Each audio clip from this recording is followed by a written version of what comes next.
Good evening, friends. This is to welcome you for the teleconferencing on colors in early India.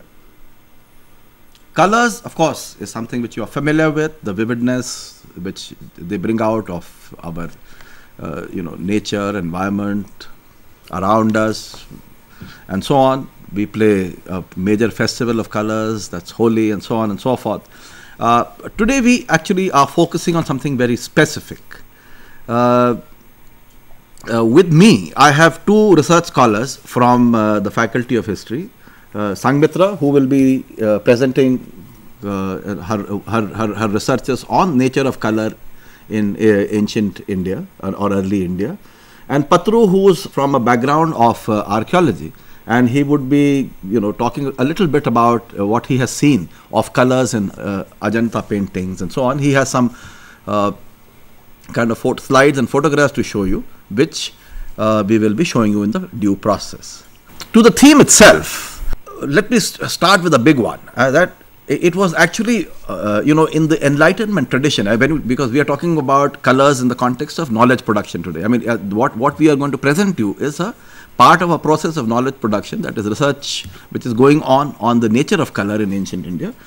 So it's in this context that we need to look at here the Marx's critique of Hegel, that Hegel constructed colors purely out of thought. Okay, now that's his critique. Now we need to critique that in terms, and we are critiquing that in a very, very small way, of course, by basically taking up some kind of historical evidences, which Sanghmitra will be bringing it out through her researches, on how the processes of color, especially in the processes of dyeing industry and so on, how in the ancient Indians or the early Indians had this tinctorial capacity, okay, the capacity to bring out colors from nature, both the organic as well as the inorganic nature.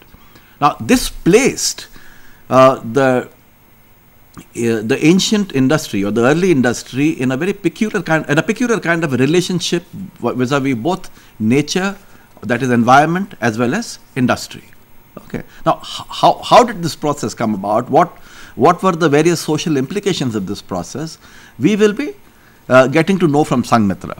Then we'll ask Patru to present some of his kind of photographs and ideas about what he sees of color in the Ajanta paintings, and then we'll have a discussion.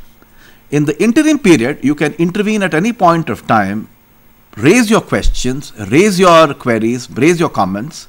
You're most welcome to do so. So now let me immediately turn to Sanghmitra. Sanghmitra, you can start your presentation. Today we will discuss about the colors in early India. It is basically a research paper in which I have tried to find out what was the main sources of the colors or the dyes. Now, while colors, I am here discussing about the dyes and pigments that were used on the textiles. Basically, in early India, we can see that let me start with the term dye. Dye is the English word. The epistemology of the dye word is a deg or day, which means color. It's an English word basically. So if we trace back the meaning of dye.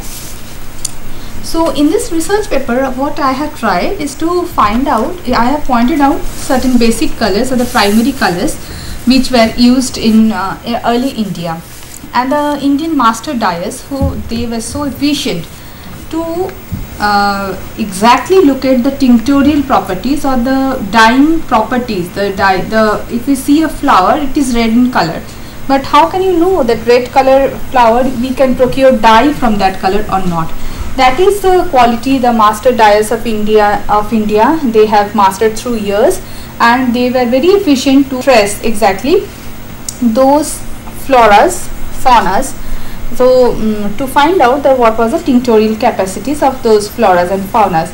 Interestingly, they didn't stop their search to the floras and faunas, but they have made a wide search into the organic world, into the inorganic world. In case of inorganic world, various kind of minerals were used in ancient India, in early India, in the medieval India, and still they are continuing with this tradition of finding out the basic coloring components of various minerals. There were several other organic sources in which we can see that insects was a very important source from which the colors were procured. Beside insects, there were also the plants. So floras, faunas, insects as well as the minerals, these were the very important sources from which the dyes were manufactured in ancient India. Apart from that, here in this research paper I have pointed out to certain basic colors like red, like blue, purple, black, yellow. These were certain basic colors that were used in India from a quite a long period, and in these colors, how these colors were mainly procured by the dyers. This is the basic thirst. In the conclusion, I have showed that how the color was essentially linked with the socio-economic and cultural conditions of the Indian people. In this, we can see that if we see in our daily life, some of the old people says that don't wear black in so and so dates. Why is it so? There are so many kind of prohibitions that are attached to the color dye. But similarly, red color, yellow color, which are always a color of bliss, prosperity, happiness, and so married women in the Indian society are prescribed to wear red and yellow for a prosperous future. So these are the colors which were associated with joy, happiness. Similarly, black was not.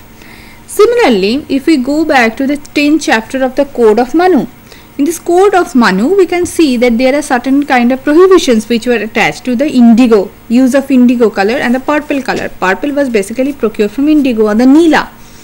Why is it so? Because it is stated, it has been stated in the Manu that these colors were procured, were extracted after fermentation of the leaves of the indigo plant. So the Brahmin should prohibit themselves from wearing blue color or the purple color. It was also stated that one should stop doing any sort of business with this blue or indigo color. So what we find in the Indian society, there were certain kind of prohibitions attached with the use of blue color.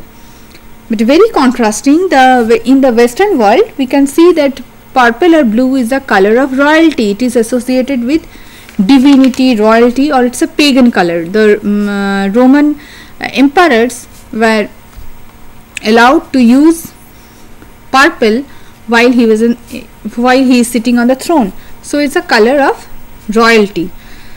So there are so many, if we go through our folk tales of our folklores, we can also find that there are so many, the colors are associated with so many festivals, like spring season is a yellow color festival. In the summer you can use white. So, and besides this, with so many occasions, we can see that colors has been an integral part of our social life. So this is a different domain which I am talking about, but basically in this research paper I have tried to find out that how these colors were mainly procured in ancient India, how they were mainly produced. So let me start with the going back to the ancient past. We can have the first evidence. From where we can have the first evidence of colors? Colored clothes. It is basically a red colored cloth, or some people say it is a purple color cloth. Technically or chemically, this is called madder dyed. Color is dyed with a madder, and it's a small fragment which is sticking to a silver vase, and that is the earliest datable evidence of colored of any cotton cloth. It's a basically a cotton cloth which is dyed with madder color, and this is sticking to a silver vase, and this is the earliest datable evidence of the fabric ornamentation with the color.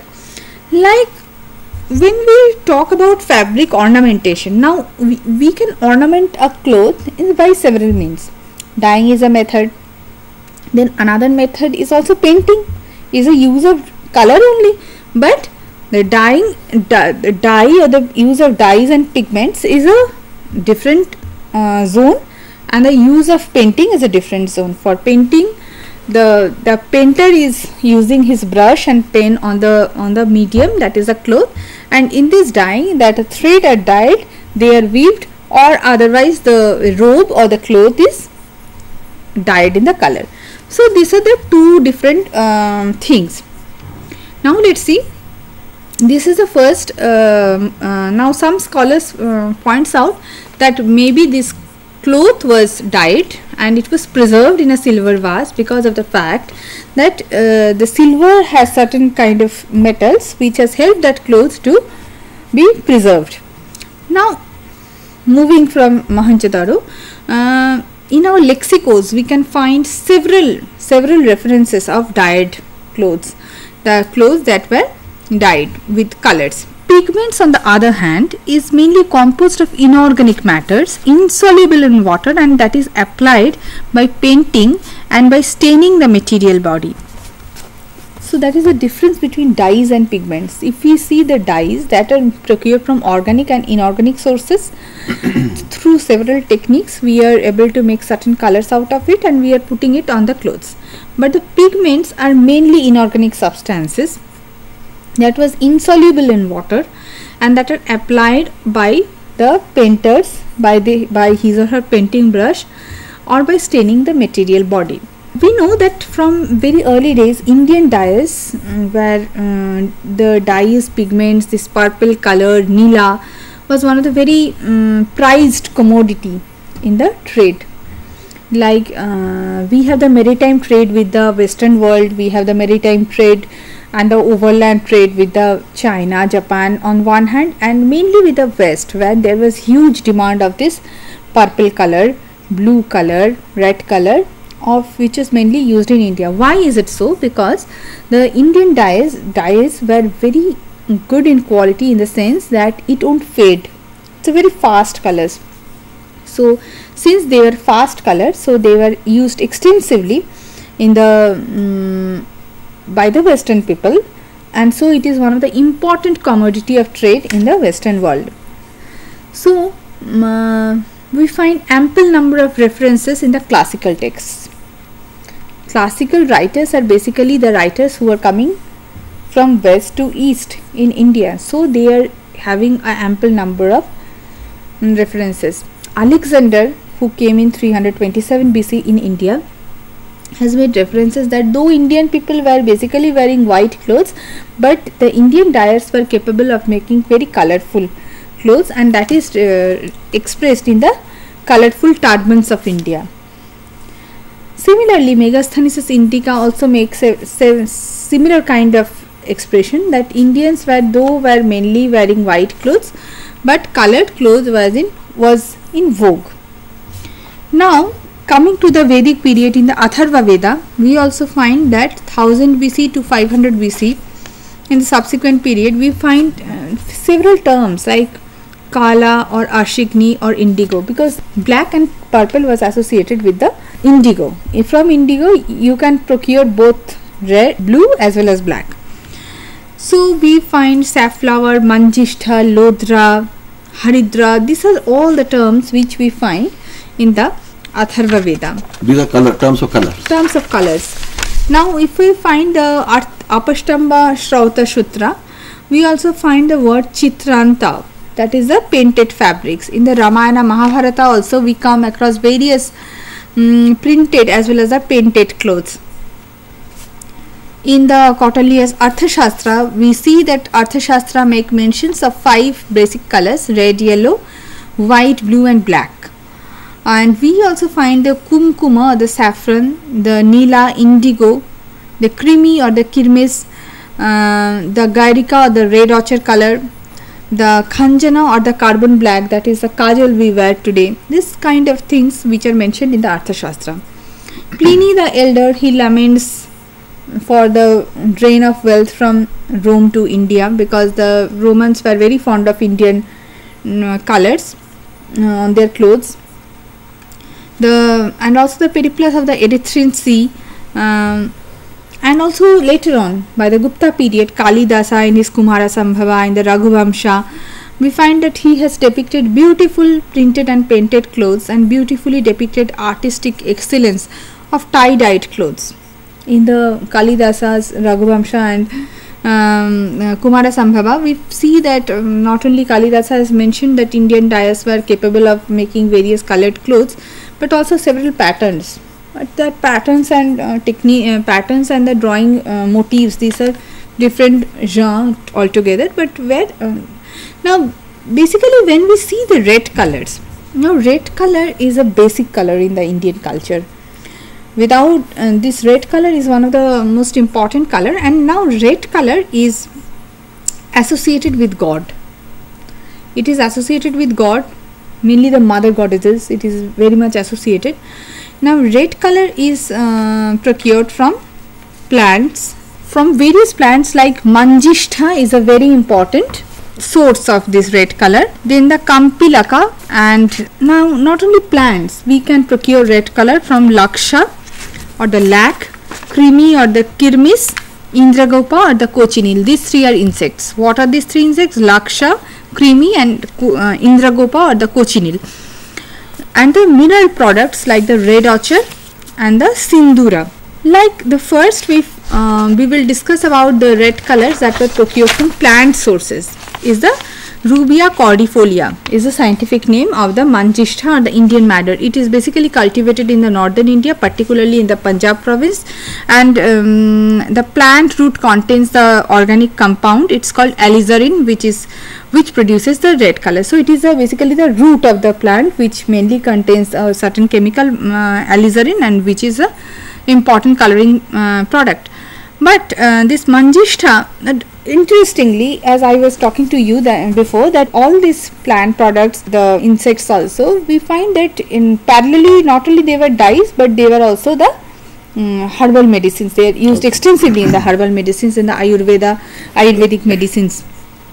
Now Atharva Veda describes manjishtha as a creeping plant and as a plant which shelters laksha. Laksha, what is this? The lac is a resin basically. We can call this lac. What is, I don't know what is it is called in Hindi, lac. Lakha, I think. Lac. It's called lac. It's called lac. And it is, this red color is very pleasing, at the same time very bright. So the red product, it is from the Rubia cordifolia or the manjishtha, and it is used extensively in the textile fabrics. And the second is the kampilaka or the kamala powder. The scientific name is Mallotus philippensis.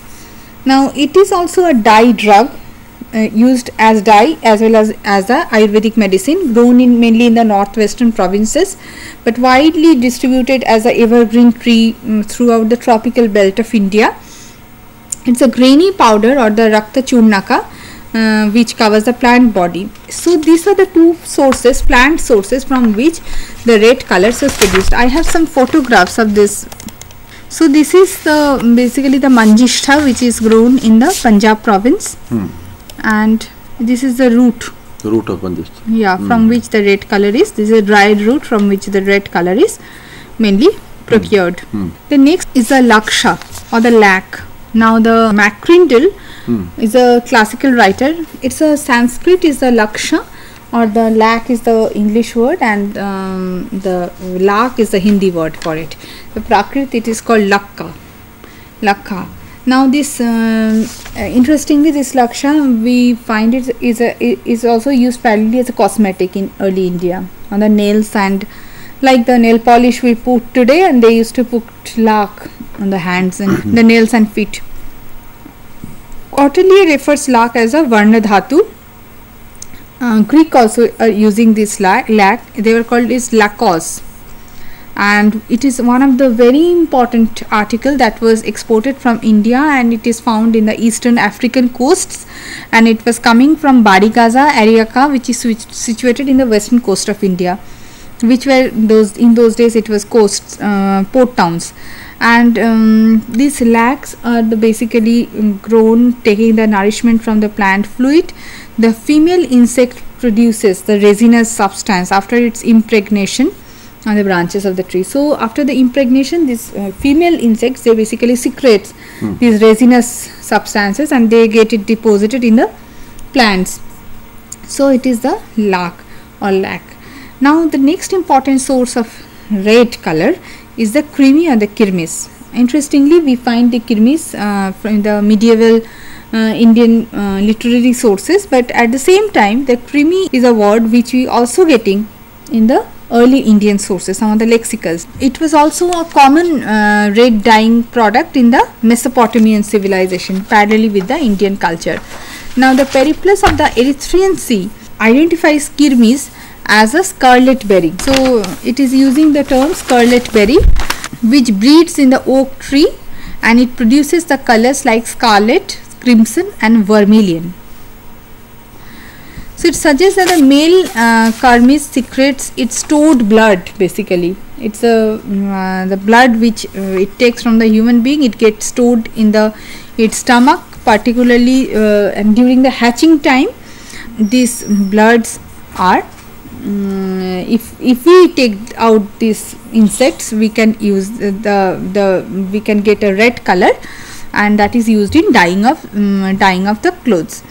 Duarte Barbarossa, the Portuguese traveller of 16th century, find mention of kirmis grain at the culture. He is stating that in India the kirmis grain was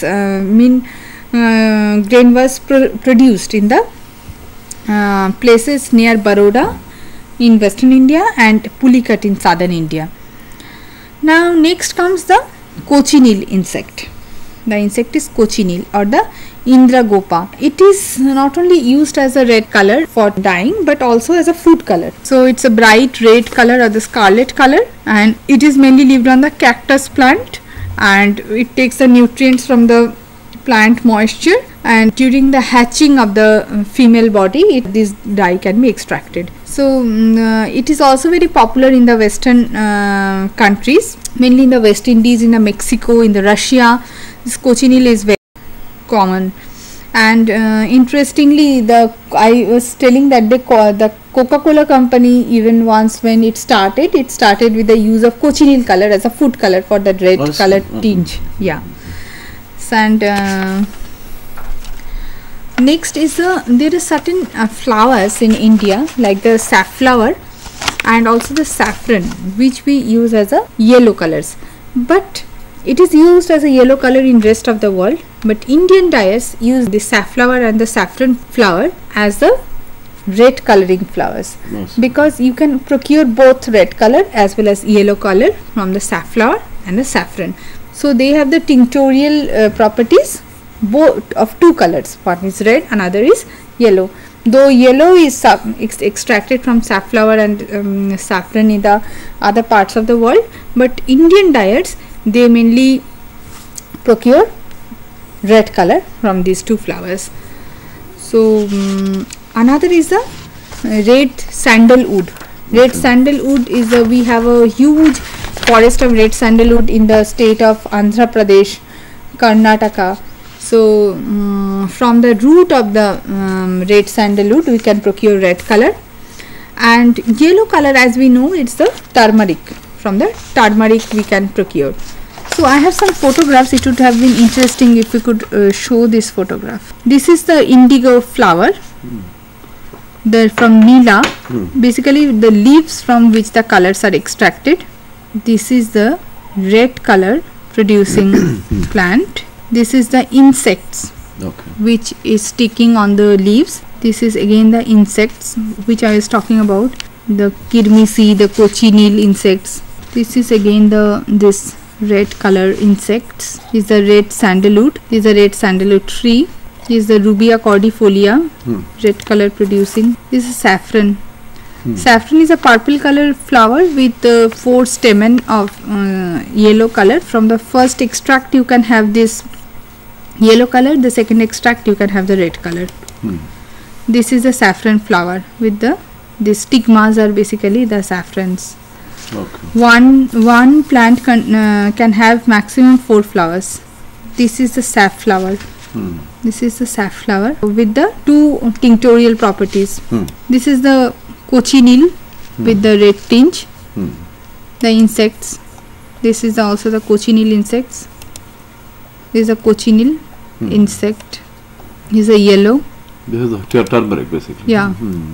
Yeah, that's all. These are all the photographs which I have. So Patru, what we do is basically the Ajanta photographs, where you think there is, which bring out the nature of varied colors in ancient India. We can see some of them, and then we can get into a question answer session with. जहाँ तक colour की बात की गई है, तो इसका हमें एविडेंस जिस तरह से लिटरेचर में मिलता है, उसी तरह से हमें इसका संदर्भ हमें आर्कियोलॉजिकल कॉन्टेक्स्ट में भी देखने को मिलता है। जिन कलरों का वर्णन जो है लिटरेचर में है, उसका डिपिक्शन हमें अजंता की पेंटिंग्स में, बाघ की पेंटिंग्स में मिलता है। इसके अलावा हमें और भी इंस्क्रिप्शंस में भी इसके वर्णन मिलते हैं, जैसे कि मैडम ने बताया कि येलो और वाइट कलर, इसका वर्णन हमें सारनाथ के लघु स्तंभ लेख में मिलता है, जिसमें ये मेंशन किया गया है कि संघ में भेद करने वाले को श्वेत वस्त्र पहना करके संघ से बहिष्कृत कर दिया जाएगा।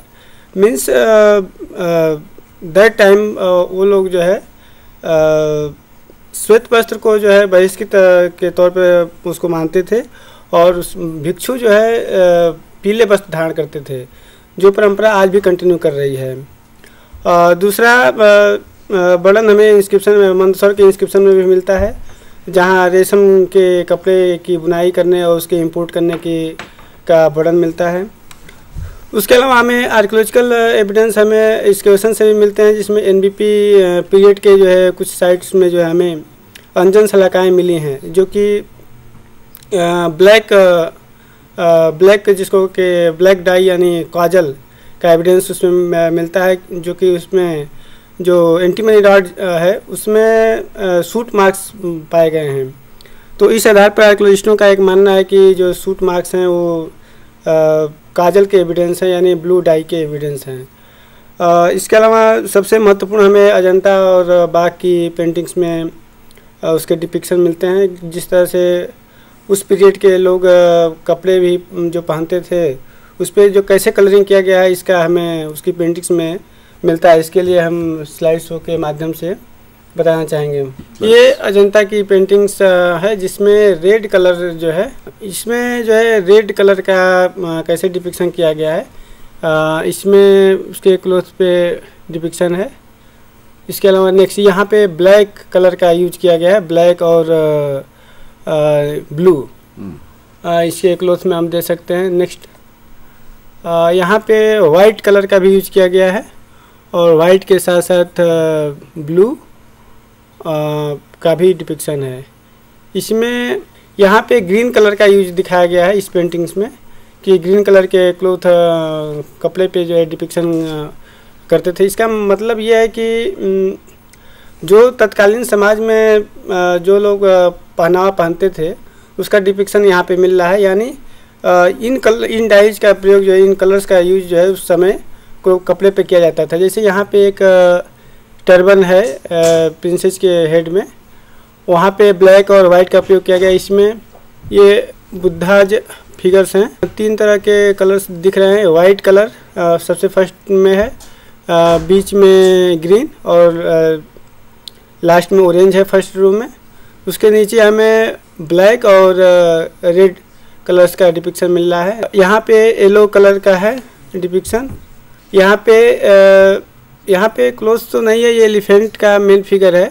हाँ, यहाँ पे हमें जो है वाइट कलर का एविडेंस मिल रहा है। इसके अलावा जो अंजन शलाकाएँ हमें मिलती हैं उसमें सूट मार्क्स है, और इसके अलावा एक तंखा पेंटिंग्स भी हैं, जहाँ पे कि कपड़े पे ही जो है पेंटिंग्स बनाया जाता था, और उसमें ये सारे प्राइमरी कलर्स यूज़ किए जाते थे।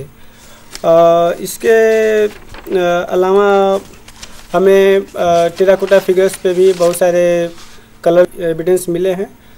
इस तरह से जो है कलर का प्रयोग जो है हमें आर्कियोलॉजिकली रूप से भी प्रूफ हो रहा है, जो हमारे लिटरेचर में वर्णित है। So Patru, you have a question to ask Saumitra. Traditional जो डाइंग किया जाता था, क्या वो ड्यूरेबल होता था? Yeah, definitely, because that was the main distinction factor between the Indian dyes and the dyes which was produced in the other parts of the world. The main characteristics of the Indian dyes was that it is very bright, soothing, at the same time they were very fast. So that was the credit goes to the master dyers of the India. What is the tinctorial properties? Tinctorial properties is basically the coloring properties of the certain organic or inorganic material. Suppose you have for example the palash flower that blossoms in the spring season. So it has a tinctorial property. You can make yellow out of the palash flower. You can make saffron out of the color that flower. That is basically the tinctorial quality or the property. Tinctorial quality is basically the coloring properties. Okay. We have had some basic points cleared up. These are slightly technical terms like tinctorial property or. What interests me is basically now in the sense that this one is this usage of both organic and inorganic matter in terms of say bringing out the tinctorial properties for creating the dye. Now in this situation this seems to be placing the dye industry in an interesting kind of relationship vis-a-vis the nature or with environment. Okay. Now how exactly does this work in the sense was there a sense of say both utilizing the utilizing and using the environment as well as protecting it? I mean, do you get some kind of a notion about that? Yeah. That is the basic thirst. Because nowadays we are talking about ecology. We are talking about protecting our plant. In those days, it was the human being was more close to nature. So nature comes first to them. They were basically this chemical industry, this artificial things was not known to them. So what basically when the people are going to forests, they are hunting, they are plucking some flowers, they are plucking some fruits. So some colors is sticking to their hands. What is this? This is a color. So they invented on that. Okay. They invented on that. So it's basically some kind of a discovery out of hunting gathering activity. Hunting gathering activity. From that itself, why can't we rub this much in our clothes? So it will give some color. So from this with this hunt started. So they were more close to nature. We are nowadays talking about let's play Holi with the natural colors. So it's it's going our future. These people were very efficient in making the best use of the nature. Quickly, I just wanted to know the contrast between east and west, which you talked about in terms of the preference of colors. The purple, for example, which is a preferable color in the west for the royalty, whereas the purple is not worn is stigmatized in India. So, I mean, when say, for example, trading used to take place between India and the West, did this kind of a distinction have any kind of a bearing? I mean, in the sense, say, for example, is purple color is demanded by the traders, actually, or they have to be taken there? It has to be taken there. Do you think it had a bearing on the trade? This kind of it? No, it did not. No, it didn't, because the Manu is prohibiting the Brahmins from the use of purple color. Okay, but the Brahmins are not involved in trade. This was mainly the trading community who doesn't give so much of botheration to this kind of this thing, because so that's interesting. Yes. Okay, so it was mainly the traders. Okay, so so thank you so much both Sanghmitra and Patru. We have had a very interesting session on color in early India. Color, as I said, I mean the whole critique, the critique within the Enlightenment knowledge tradition, that colors cannot be just purely constructed out of thought, as which Hegel did, and this lecture goes in a small way to demonstrate that how the process of color or understanding of color can be derived from, say, our interaction with both environment, with both environment's relationship with industry, as in the case of dyes, or through art and paintings and so on and so forth. And apart from that, the main thing is basically the processes which go into making of color.